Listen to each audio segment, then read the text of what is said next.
sa ating mga kwento, maaaring kwento ng pamilya mo.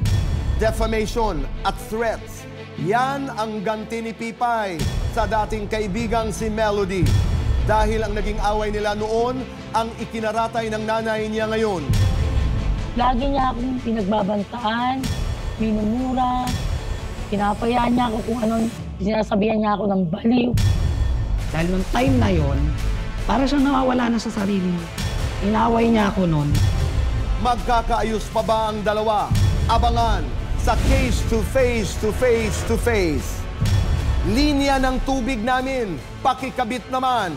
Yan ang panawagan ng pamilya ni Snooki. Dahil matapos ang ilang taon ng pag-iigib, nakapag-apply na rin sila ng metro. Ngunit ilang buwan na, hindi pa rin sila nakakabitan. Yan ang ating agarang inaksyonan sa Alan Aksyon Agad. Isang pamilyang survivor ng di pangkaraniwang karamdaman, nagbabalik ng pasasalamat sa Diyos sa pagtulong sa kanilang pamayanan. Kilalanin ang Pamilya Bernal sa salamat at mga papremyo para mas masaya ang summer ng pamilya sa Alan Peter Pick. Lahat ng yan sa Cayetano in Action with Boy Abunda 2.0. Magandang gabi Luzon, Visayas at Mindanao at buong mundo. Mga tanong ng mga Pilipinong may kinalaman sa nabiling lupa. Sasagutin dito sa Cayetano in Action with Boy Abunda. Ang unang tanong ng Pilipino ay mula kay Babylonia ng Pangasinan. Nakabili po kami ng 400 square meters na lote para sa mag-asawang kaibigan ko. At binigyan nila ako ng SPA para mag-asikaso ng papeles dahil nasa ibang bansa sila. Noong September 2024, nagbayad kami ng 60,500 pesos sa isang tao para iproseso ang transfer ng titulo. 57,500 pesos ang processing fee plus 3,000 allowance. Nangako siyang matatapos ito first week ng November 2024. Pero hanggang ngayon, wala pa rin. Noong February 21, nagbigay ako ng 5,000 pesos para makuha ang tax declaration sa BIR pero hindi na siya sumasagot sa tawag at mensahe ko. Ano po ang dapat kong gawin? Pwede ka magpadala, pwede mong subukan magpadala ng formal demand letter kung saan sasabihin mo sa kanya na tapusin niya ang trabaho niya o isoli niya yung pera.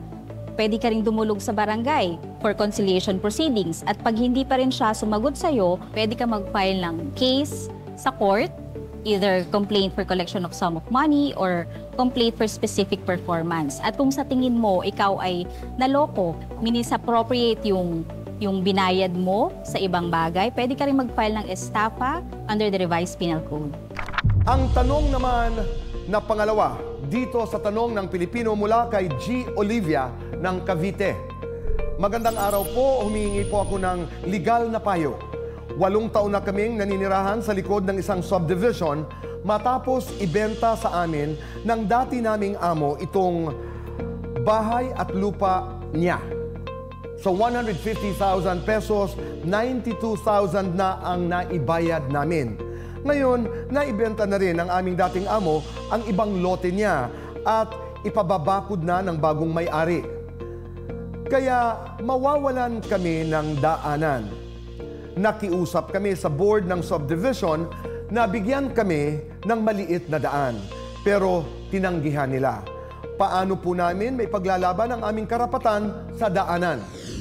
Okay, so sa situation mo, ang kailangan kasi dyan yung tinatawag sa batas na yung easement of right of way. Ito yung kumbaga remedy or remedial mechanism kung saan bibigyan ng daan yung isang property na wala nang access sa public road. So sa situation mo, since ang pagkakaintindi ko kasi is binentahan ka ng may-ari ng property na napapalibutan ng iba niyang property din. Nagkataon lang na yung iba niyang property ay binenta niya na ngayon sa ibang tao. So dapat doon pa lang nung binenta sa iyo yung napapagitnaan, dapat binigyan ka na niya ng right of way dahil nasa batas na automatic ka dapat bigyan. Pero ngayon na iba na yung mga may-ari, pwede ka rin lumapit sa kanila at makiusap kung pwedeng voluntary, mabigyan ka ng right of way. Siyempre, subject lang ito sa, kumbaga, titawag natin just compensation para dun sa access. At yung sukat naman ito, pwede rin mapag-usapan. Tanong ng Pilipino ay mula kay Jocelyn mula sa Navotas. Ako po si Jocelyn Dakoykoy, nakatira sa Tangos North, Navotas City. Ako po ay humihingi ng tulong sa hindi po pagtupad ng kontrata ni Marian Igo, isang negosyante, at si Federico Elizaga, isang konsehal ng barangay. Sila po ay parehas na taga-Tacloban City. Kami po ay may usapan ng bentahan ng lupa at meron po kaming usapan or kontrata at katunayan na sila po ay may balance pa na dapat bayaran. Ngunit hanggang ngayon ay hindi pa po nila ako binabayaran. Ito po ay notaryado at legal. Ano po ang dapat kong gawin? Ayan, so kung meron kayong mga balance sa mga ganyan na kontrata, pwede naman kayo mag-pursue muna ng demand letter. Tingnan natin kung magbabayad sila at malay mo naman, sumunod sila. Kung in case lang hindi nila pansinin yung demand letter, hindi sila magbayad, then saka tayo pupunta sa pagkaso. So ang pwede mo ikaso ay civil case for collection of sum of money, pero dahil real property ito, kailangan natin i-consider yung Maceda Law. So ano ba yung Maceda Law? Sa Maceda Law, ito kasi yung law na nag-govern sa mga installment ng real property. So dito, kapag nakapagbayad na ng more than 2 years yung buyer, kailangan natin siya bigyan ng palugit ng 1 month for every year na nagbayad siya ng installment. Kung less than 2 years naman siya nagbabayad, kailangan siyang bigyan ng grace period ng 60 days. So paggawa ng demand letter, ito yung mga period na kailangan mong i-consider. Kung hindi naman siya tumuloy magbayad, ayun nga, aside sa pag-file ng kaso, pwede mo rin i-cancel yung contract through a notarial act. So ibig sabihin nito, babalik kayo sa simula kung saan yung time na bago pa kayo nagkaroon ng kontrata. So kailangan niyang isoli sa iyo yung property, and then ikaw naman, kailangan mong isoli yung porsyento ng bayad niya. Ang porsyento na ito, malalaman mo lang, depende rin kung ilang years na siya nagbabayad sa iyo. Maraming salamat po sa inyong lahat.